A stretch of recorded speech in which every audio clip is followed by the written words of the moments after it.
Siapa yang berani vokal pada masa pemerintahan Orde Baru harus bersedia menerima resikonya. Salah satunya adalah seorang wanita pemberani asal Nganjuk yang bernama Marsinah. Beliau ditemukan tewas di hutan Wilungan, sebuah hutan di kawasan Nganjuk, Jawa Timur. Siapa Marsinah ini?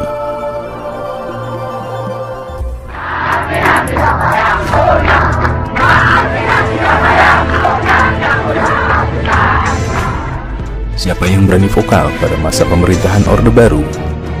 Tidak banyak warga Indonesia ataupun politikus sendiri yang berani melontarkan aspirasi, apalagi ia adalah seorang wanita. Adapun mereka yang berusaha untuk mengkritik ataupun berniat untuk tidak setuju, harus bersedia menerima resikonya. Apa itu? Hilang karena mati atau dipenjara tanpa peradilan yang jelas. Banyak sekali contoh dari peristiwa tersebut. Salah satunya adalah seorang wanita pemberani asal Nganjuk yang bernama Marsinah. Siapa Marsinah ini? Apa yang terjadi pada wanita kelahiran Nglundo 10 April 1969? Dan bagaimana proses terjadinya peristiwa tersebut? Inilah Menolak Lupa, episode mengenang Marsinah, seorang wanita pemberani di zaman Orde Baru. Hello, my name is yahya alfian from kelas. Here I want to explain Marsinah Case.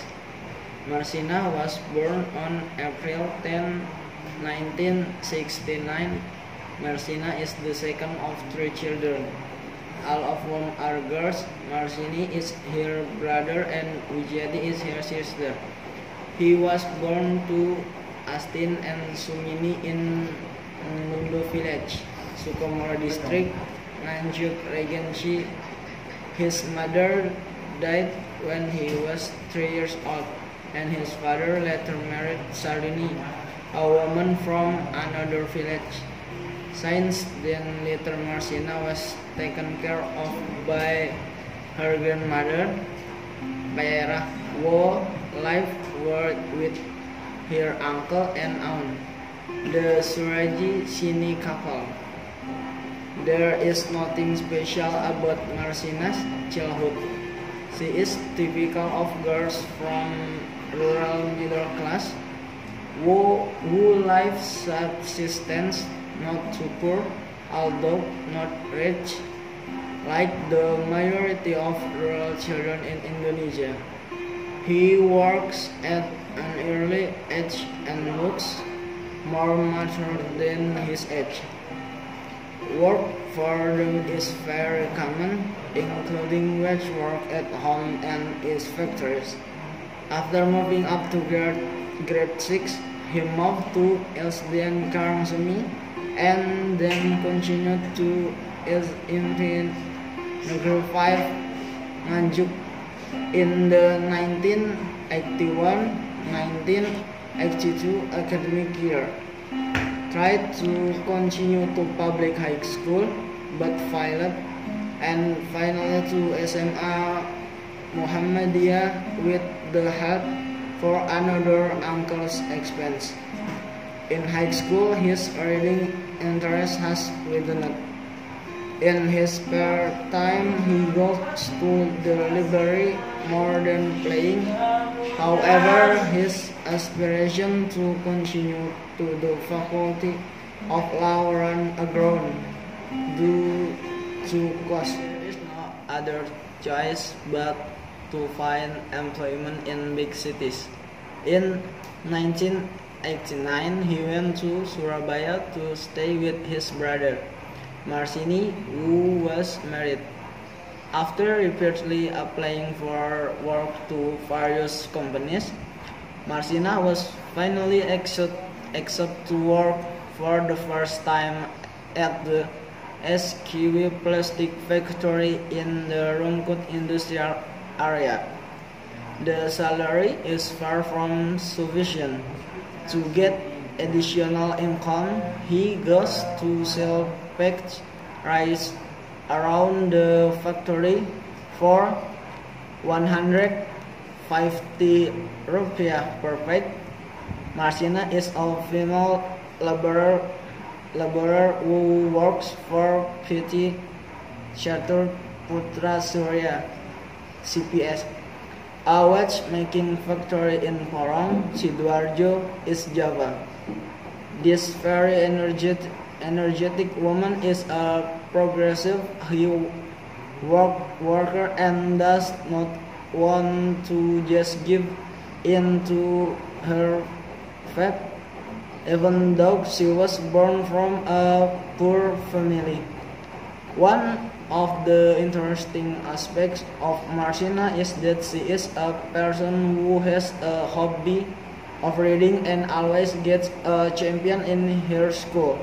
However, the provision of a champion and a hobby of reading is not enough to make him gain education up to university. Due to limited funds, Marsinah was only able to complete her education up to senior high school level. Nevertheless, he continued to pursue studies, namely through non-formal channels by taking English and computer course. One thing that is rarely found in most female factory works in the company environment where he works, Marsinah is an activist in the Indonesian Works Union (SBSI) labor organization, the work unit of PTCBS. On May 4, 1993, Marsinah led a demonstration to increase wages from 1,700 rupiah to 2,250 rupiah. When some of these colleagues were kicked out of the company, he was also the one who defended him. Marsinah's struggle came to a head on 5 May 1993, when one night she was kidnapped and tortured by 5 PTCBS executioners.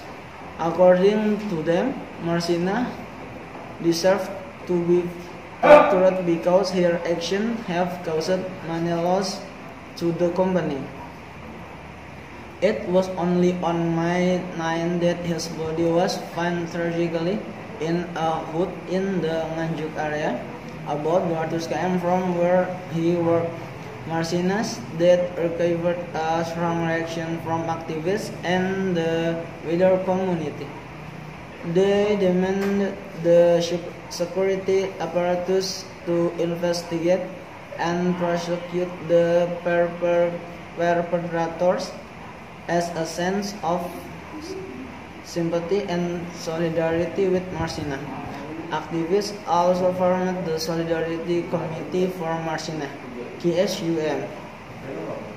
My suggestion in this case is that the investigator must reveal the true perpetrators and facts about the purpose of killing Marsinah, so that justice is cleared and there are no more cases of human rights violations in Indonesia, and freedom of voice and opinion can be reinforced in this country.